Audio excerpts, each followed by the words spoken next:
to this YouTube channel. This is Shreya going with the chapter number 8 of class 9th में NCERT, that is quadrilaterals.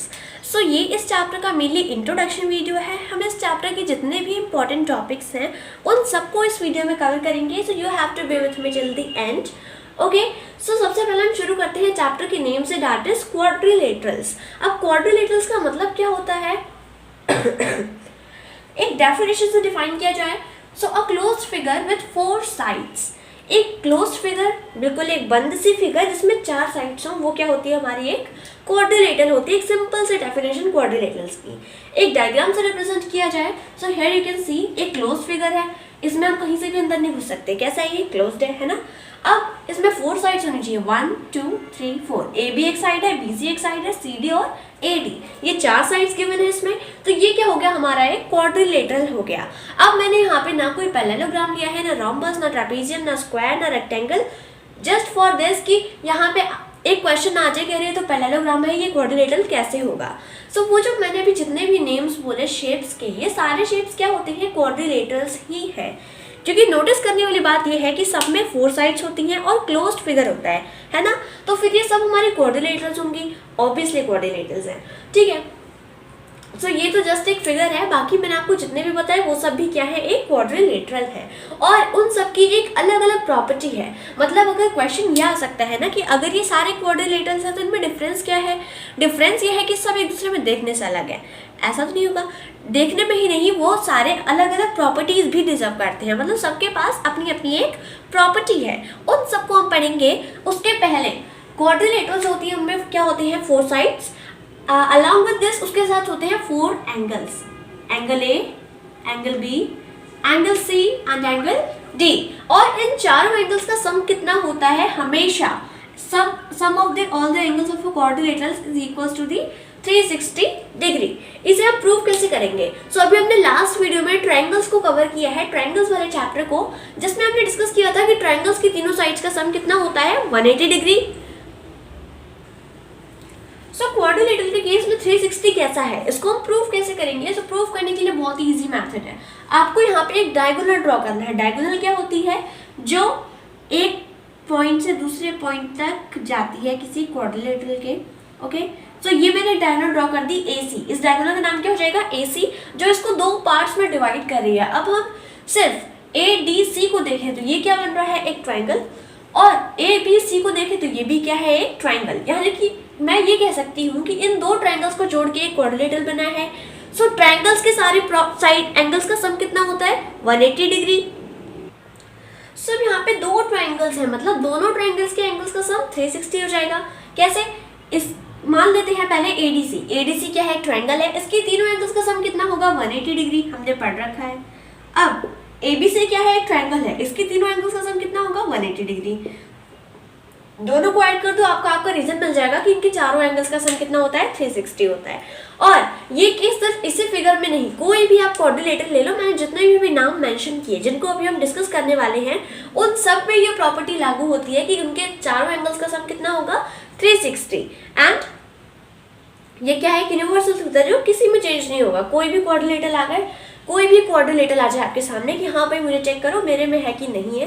सो ये property सब में लगने वाली है कि 360 डिग्री उन चारों एंगल्स का सम होना ही होना है, applicable for all the quadrilaterals. So next क्या है हमारे पास टॉपिक. नेक्स्ट टॉपिक में हम डिस्कस करते हैं हमारे उन सारे क्वाड्रिलेटरल्स की प्रॉपर्टीज को कि वो किस बेसिस पे एक दूसरे से डिफरेंट है. Okay so here was our first quadrilateral, that is the square. So square से हम बहुत ज़्यादा अच्छे से फेमिलियर हैं. हम इसको बहुत ही यू कैन से कि बहुत ही पहले से हम पढ़ते आ रहे हैं that what is a square. So square क्या होता है जिसकी सारे साइड्स इक्वल होती हैं, और ये भी एक क्वाड्रिलेटरल ही है. क्वाड्रिलेटरल फैमिली का ही पार्ट है स्क्वायर, जिसकी चारों साइड्स कैसी होती हैं इक्वल. जैसे कि ये 4 है तो ये भी 4, ये भी 4, ये भी 4. ये तो बहुत ही सिंपल कॉन्सेप्ट रहा, हमें आता है. सेकेंड इसकी प्रॉपर्टी क्या है कि ईच एंगल इज 90 डिग्री. इसका हर एक एंगल कितना होता है 90 डिग्री का होता है. और इन चारों को अगर हम सम करें ना 90 इंटू 4 कर दे 360 आएगा. यानी कि 90 + 90 + 90 + 90 इज इक्वल टू 360. तो इसमें भी ये कंडीशन एप्लीकेबल है. इसके चारों एंगल्स का सम कितना होता है 360, और हर एक एंगल 90 डिग्री का होता है. इसकी चारों साइड्स इक्वल होती हैं. ये हो गया हमारा square. Now the next one is rectangle. So rectangle में क्या होता है, हर एक एंगल 90 डिग्री का होता है। सो अब इसमें और स्क्वायर में डिफरेंस क्या रह जाएगा, डिफरेंस ये रह जाएगा कि स्क्वायर की सारी साइड्स इक्वल हैं, वाइल जो रेक्टेंगल होता है उसकी सिर्फ अपोजिट साइड्स ही इक्वल होती हैं, आमने सामने वाली साइड्स ही इक्वल होंगी। जैसे कि ये 8 है तो ये 8 होगी, लेकिन ये 8 नहीं होगी। इसमें हम लेंथ और ब्रेथ में क्लासीफाई करते हैं इसकी साइड्स को, लेंथ और ब्रेथ में। सो इसकी ब्रेथ और ब्रेथ ये होती है, लेंथ और लेंथ ये होती है। सो बेसिकली सिंपल लैंग्वेज में इसकी आमने सामने वाली साइड्स कैसी होती हैं, एक दूसरे के बराबर होती हैं, यानी कि इक्वल होती हैं। So this is the rectangle, property of the rectangle. And इसकी भी जैसे कि सारी साइड्स 90 डिग्री के इक्वल हैं, सो इसमें भी इन चारों साइड्स का सम कितना होता है, 360, ऑब्वियस सी बात है। Now let's come to the our next quadrilateral, that is the parallelogram. So parallelogram, so ये छोटे छोटे टॉपिक्स से ज़्यादा टाइम नहीं लगेगा इनको कवर करने में, सो हम इजीली इनको जल्दी जल्दी कवर कर सकते हैं। सो पैरेललोग्राम क्या होता है, opposite sides are equal. Rectangle वाली प्रॉपर्टी है कि इसके आमने सामने वाली साइड्स क्या होती हैं, एक दूसरे के पैरेलल होती हैं और इक्वल होती हैं। ये साइड्स इसके इक्वल, ये साइड इसके इक्वल, और ये दोनों पैरेलल कभी आगे जाके मीट नहीं करेंगी, है ना। सो अब इसमें और रेक्टेंगल में डिफरेंस क्या रह जाएगा, डिफरेंशिएशन वाली भी तो बात है कि ये सब एक दूसरे से किस कैटेगरी में अलग है। सो इसमें क्या होता है, अपोजिट एंगल्स आर इक्वल। इसमें ये प्रॉपर्टी नहीं होती है कि हर एक एंगल इसका 90 डिग्री का होगा ना, क्योंकि आप इसको खुद देख सकते हो कि ऐसे टिल्टेड होता है ना, रेक्टेंगल को पकड़ के हमने ऐसे टिल्ट कर दिया तो एक पैरेललोग्राम बन जाएगा। तो इसका जो एंगल है ये 90 डिग्री तो किसी एंगल से नहीं दिखता है ना। 90 डिग्री होने के लिए इसको यहाँ से कुछ इस टाइप से बनना चाहिए था, ऐसे स्ट्रेट बनता तो ये 90 डिग्री कहलाता, लेकिन अभी फिलहाल के लिए ये पैरेललोग्राम है तो इसकी हर एक एंगल का हर एक एंगल 90 डिग्री का नहीं होता है, इसका सिर्फ अपोजिट एंगल्स इक्वल होंगे, ये वाला इसके इक्वल, ये वाला इसके इक्वल। ओके, तो ये होती है हमारी पैरेललोग्राम की प्रॉपर्टीज। ये छोटी छोटी प्रॉपर्टीज हैं, आपको नोट करनी है या फिर आप इसको लर्न भी कर सकते हो। Now the next one is rhombus. So rhombus की प्रॉपर्टीज होती हैं कि ऑल साइड्स आर इक्वल, उसकी सारी साइड्स इक्वल होती हैं। Now what is the difference between the square and the rhombus, क्योंकि दोनों की चारों साइड्स आपस में इक्वल होती हैं, तो डिफरेंस क्या रह जाएगा, डिफरेंस ऑब्वियसली रह जाएगा एंगल्स का। तो एंगल, इन दोनों में जो एंगल्स फॉर्म हो रहे हैं वो 90 डिग्री के हो रहे हैं। आप इसको मेजर करोगे ना अपने प्रोटेक्टर की हेल्प से, तो इसका हर एक एंगल कितना आएगा, 90 डिग्री। इस बेसिस पे आप प्रोटेक्टर रखोगे, मेजरमेंट करने पे इसका हर एक एंगल 90 डिग्री आ जाएगा। लेकिन फिर अब क्या डिफरेंस रह जाएगा, डिफरेंस ये रह जाएगा कि जो इसके डायगोनल्स हैं, रोम्बस के जो डायगोनल्स होते हैं, ये जो मिडिल से पास होते हैं एक पॉइंट से दूसरे पॉइंट तक, ये डायगोनल्स आपस में बाइसेक्ट करते हैं एट 90 डिग्री, और ये स्क्वायर में नहीं होता है। स्क्वायर कुछ ऐसा दिखता है, अभी हमने डिस्कस किया, और इसके डायगोनल्स ये और ये जाएंगे, तो this is not the 90 degree. Okay, so rhombus और स्क्वायर में this is the major difference, और रोम्बस की प्रॉपर्टीज भी काफी इजी है। नेक्स्ट है हमारा, अब हमारे पास रह जाता है एक काइट और एक रह जाता है ट्रेपीजियम। सो इनको भी हम कवर कर लेते हैं। So here is trapezium. So trapezium क्या होता है, ऐसा फिगर होता है। ओके, सो ट्रेपीजियम में क्या होता है, one pair of opposite sides are parallel, this is parallel, symbol of parallel, यानी कि जो आप आगे जाके मीट नहीं करने वाली, वो कौन सी है, ये और ये। सो ये दोनों आपस में मीट नहीं करेंगे, लेकिन ये कैसे कर जाएंगे, क्वेश्चन ये आता है, और उसमें कोई भी साइड एक दूसरे के इक्वल नहीं होती है और ना ही कोई एंगल इक्वल होता है, ये सबसे डिफरेंट है। सो ट्रेपीजियम बेसिकली फॉर्म कैसे होता है, ये ट्रायंगल है, हमने यहाँ से एक लाइन डाली और ऊपर से इसका उड़ा दिया, ठीक है, तो यहाँ पे एक नीचे हमारा एक ट्रेपीजियम आ जाएगा। सो अब आप देखो, मान लो हमारे पास इतने फिगर को नोटिस करो, ट्रेपीजियम वाले पार्ट को।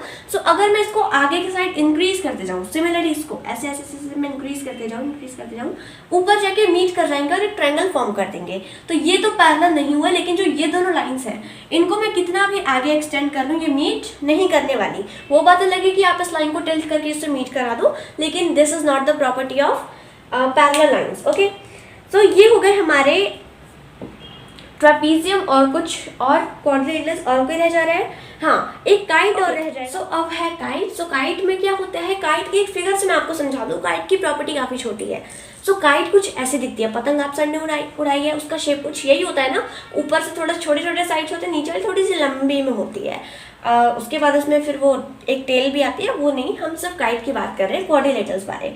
ओके, सो काइट की जो प्रॉपर्टी होती है वो ये होती है कि उसकी दो एडजेसेंट साइड्स इक्वल होती हैं। एडजेसेंट मतलब आप समझते हो, ये और ये वाली इक्वल होंगी। एडजेसेंट क्या होती है, मैं ये और ये नहीं ले सकती क्योंकि ये तो पैरेलल साइड्स है। एडजेसेंट होगा कि ये और ये, मतलब बिल्कुल उससे जॉइंट होने वाली, या तो ये दोनों, या तो ये दोनों, या ये दोनों, या ये दोनों। तो हमें इसमें एडजेसेंट साइड आपको दिख रही है कि ऑब्वियसली ये दोनों तो इक्वल नहीं हो सकती क्योंकि ये छोटी है ये बड़ी है। सिमिलर मैनर में ये भी इक्वल नहीं हो सकती, या तो ये दोनों इक्वल हो जाएंगी या तो ये दोनों इक्वल हो जाएंगी, है ना। तो यही होता है, इसमें एडजेसेंट साइड्स इक्वल हो सकती हैं, ये दोनों भी इक्वल हो सकती हैं और ये दोनों भी इक्वल हो सकती हैं, depending upon the question and depending upon the diagram, ठीक है। तो ये होती है हमारी काइट की प्रॉपर्टी कि उसमें एडजेसेंट साइड्स के पेयर इक्वल होते हैं।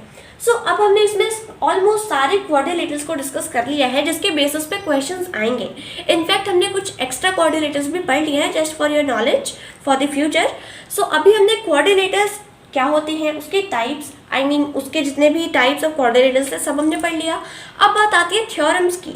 सो इस चैप्टर में काफ़ी सारे थ्योरम्स गिवन है, ऑलमोस्ट 10 थ्योरम्स, और उन सारे थ्योरम को अगर मैं आपको पढ़ के सुनाऊँ एक दो को, then you will react like this कि अरे हमने तो ये जस्ट अभी पढ़ा है। तो आपको क्या करना है ना कि आपकी एनसीईआरटी बुक से आपको इन थ्योरम्स की जस्ट एक रीडिंग लगानी है। कैसे होगा ना, उसमें इस टाइप से गिवन होगा कि अगर एक क्वाड्रिलेटरल की दो साइड्स पैरेलल है तो वो एक पैरेललोग्राम होगा, और ये चीज़ मैंने आपको जस्ट अभी पढ़ाई है। सो ये जो सारी थ्योरम्स है इनकी आपको जस्ट एक फेयर रीडिंग लगानी है। आपको थ्योरम्स का यू कैन से दैट कि आपने जो जो चीज़ें अभी पढ़ी ना उन सबका एक रिवीजन हो जाएगा इन थ्योरम्स को पढ़ने के बाद।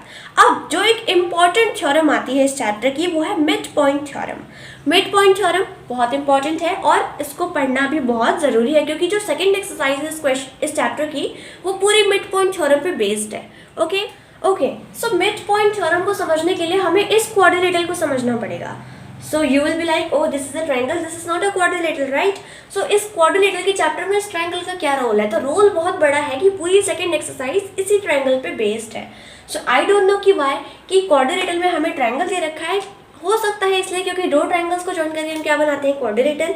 सो इसका रीजन तो मेरे पास नहीं है, लेकिन अभी फिलहाल के लिए हमें डिस्कस करना है मिड पॉइंट थ्योरम को, और मिड पॉइंट थ्योरम पूरी ट्रायंगल से इंटर रिलेटेड है तो हमें इसी को पढ़ना है। ओके सो अब इस ट्रायंगल में आपको 3 साइड्स होती हैं पता है।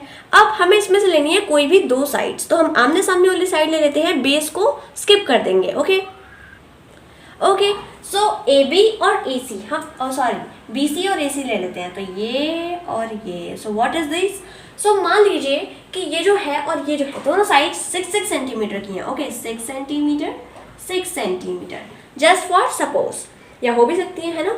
तो 6 सेंटीमीटर की दोनों साइड्स हैं, और मैंने ये कहा कि इस साइड का मिड पॉइंट ये है, यानी कि मैंने इस लाइन को बीच में से डिवाइड कर दिया, तो ये इसका मिड पॉइंट और ये इसका मिड पॉइंट हो सकता है ना। आप किसी साइड का मिड पॉइंट तो निकाल ही सकते हो, मैंने भी निकाल दिया। और मैंने क्या किया, उसके बाद मैंने यहाँ से एक लाइन ड्रॉ कर दी, ठीक है, एक लाइन जो इन दोनों पॉइंट्स को ज्वाइन कर रही है। अब मैंने कहा कि ये जो लाइन है वो इसके पैरेलल है, इसका कोई नाम दे दिया हम। सो ए बी सी, तो इसका नाम हो गया डी और इसका नाम हो गया ई, ठीक है। तो ए बी सी और डी ई क्या होगा, मिड पॉइंट। तो इस डायग्राम से हमें इतना कंक्लूजन निकाल लेना है कि ए सी का मिड पॉइंट क्या है, डी है, और बी सी का मिड पॉइंट क्या है, ई है। ओके मतलब सी ई और बी ई इक्वल है, डी सी और डी ए इक्वल है ना। ये तो आपको ऑलरेडी क्लियर हो गया होगा। अब हमारा ये मिड पॉइंट थ्योरम का हमने मिड पॉइंट निकाल लिया। अब इस थ्योरम को समझते हैं। ओके सो मिड पॉइंट आ गया हमारे पास। अब इसमें जो थ्योरम है इसकी अच्छी खासी स्टेटमेंट आपकी बुक में दी है, एग्जाम्पल के साथ, प्रूफ के साथ गिवन है। आप चाहो तो उसकी रीडिंग लगा सकते हो, बट मैं यहाँ पे आपको इसकी थ्योरी समझाऊंगी कि आखिर ये है क्या चीज़। ओके तो इस मिड पॉइंट थ्योरम की स्टेटमेंट के अकॉर्डिंग जो लाइन डी ई है, मैं इसको डी ई लाइन कह सकती हूँ ना, दोनों पॉइंट्स को डी ई है, वो होगी पैरेलल किस लाइन के, ए बी के। ये होती है इसकी फर्स्ट थ्योरी में जो 2 चीज़ें गिवन है, उनमें से पहली चीज़ ये है कि आपने जो लाइन खींची है ये इसके पैरेलल होगी ही होगी, ये इस थ्योरम का ही पार्ट है। ओके नाउ दूसरी चीज़ जो आपको इस थ्योरम में दी है कि जो डी ई होगी वो होगी हाफ ऑफ ए बी, यानी कि ए बी की आधी होगी इसकी मेजरमेंट। अगर ए बी 6 है तो ये 3 होगा, ए बी 8 है तो ये 4 होगा, इस टाइप से। समझ गए आप। तो यही है हमारे मिड पॉइंट थ्योरम। अब इसके बाद हमें एक चीज़ और पढ़नी है, converse of mid point theorem. तो आई होप आपको इतना समझ में आया हो कि मिड पॉइंट थ्योरम के अकॉर्डिंग दो साइड्स अगर हमने एक ट्रायंगल की और उन दोनों का मिड पॉइंट निकाल के एक लाइन ड्रॉ कर दें, कंस्ट्रक्शन के थ्रू एक लाइन ड्रॉ कर दें, तो वो लाइन जो होगी वो उसके बेस के कैसी होगी, पैरेलल होगी, और उसके हाफ होगी, यानी कि मेजरमेंट उसका उसके हाफ होगा। समझ में आ गया होगा आपको? For any doubt you can comment me in the comment session, मैं उसको रिप्लाई देने की आपको कोशिश करूंगी। सो मिड पॉइंट थ्योरम यहाँ तक हो गई। अब आता है converse of mid point theorem. अब ये क्या चीज़ है? तो कन्वर्ज का मतलब होता है मिड पॉइंट थ्योरम ही, लेकिन थोड़ा आपको घुमा के दे दिया जाए इस क्वेश्चन में। तो converse of mid point theorem को हम जरा डिस्कस करते हैं। सो मिड पॉइंट थ्योरम का कन्वर्ज। अब देखिए आपके पास एक क्वेश्चन है, मैंने कहा कि डी जो है वो मिड पॉइंट है किसका? मैंने आपको दे रखा है कि डी जो है वो मिड पॉइंट है हमारा एसी का, ठीक है। कुछ कंडीशन मैंने आपको दे रखी है कि जो डी है वो एसी का मिड पॉइंट है, और डी से पास होने वाली लाइन जो है, जो एक लाइन है, ठीक है, मैंने डी से एक कंस्ट्रक्ट करके क्या ड्रॉ कर दी, एक लाइन, ठीक है। और वो जो लाइन है वो ए बी के पैरेलल है। तो मान लेते हैं डी ई, वो लाइन मैंने यहाँ तक लाइन ड्रॉ की और इस पॉइंट का नाम मैंने ई दे दिया, और ये जो डी ई है वो पैरेलल है किसके? ए बी के, ठीक है।